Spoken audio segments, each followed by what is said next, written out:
Rebel star Prabhas ప్రధాన పాత్రలో నటిస్తున్న హర్రర్ కామెడీ చిత్రం రాజాసాబ్. మారుతి దర్శకత్వం వహిస్తున్న ఈ చిత్రంపై భారీ అంచనాలు ఉన్నాయి. భారీ బడ్జెట్తో నిర్మిస్తున్న ఈ చిత్రం షూటింగ్ ఆలస్యం కావడం, రిలీజ్ వాయిదా పడడంతో ఫ్యాన్స్లో కొంత నిరాశ నెలకొంది. అయితే అభిమానుల్లో ఫుల్ జోష్ నింపేందుకు మేకర్స్ ఈ సినిమా గురించి కీలక అప్డేట్ ఇచ్చారు. మూవీ రిలీజ్ డేట్ను ప్రకటించారు. అలాగే టీజర్ విడుదల తేదీని కూడా అనౌన్స్ చేశారు. ఈ సినిమాను డిసెంబర్ 5వ తేదీన ప్రపంచవ్యాప్తంగా విడుదల చేయనున్నట్లు మేకర్స్ ప్రకటించారు. అలాగే ఈ నెల 16న ఉదయం 10:52 టీజర్ రిలీజ్ చేస్తామని తెలియజేశారు. ఈ సందర్భంగా ఓ స్పెషల్ పోస్టర్ను కూడా విడుదల చేశారు.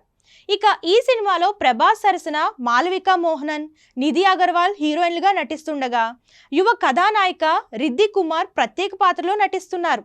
ప్రముఖ నటుడు సంజయ్ దత్ ఇందులో ప్రభాస్ పాత్రకు తాతగా కీలక పాత్రలో కనిపించనున్నారు.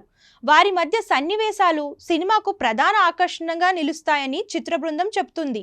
పీపుల్ మీడియా ఫ్యాక్టరీ సంస్థ నిర్మిస్తున్న ఈ చిత్రానికి తమన్ సంగీతాన్ని అందిస్తున్నారు.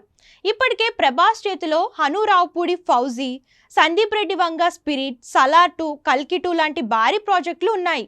కానీ రాజాసాబ్ చిత్రం ప్రభాస్ కెరియర్లో ఒక స్పెషల్ మూవీగా నిలుస్తుందని సినీ వర్గాల్లో టాక్. దాంతో డార్లింగ్ ఫ్యాన్స్ ఈ మూవీ కోసం ఎంతో ఆతృతగా ఎదురుచూస్తున్నారు.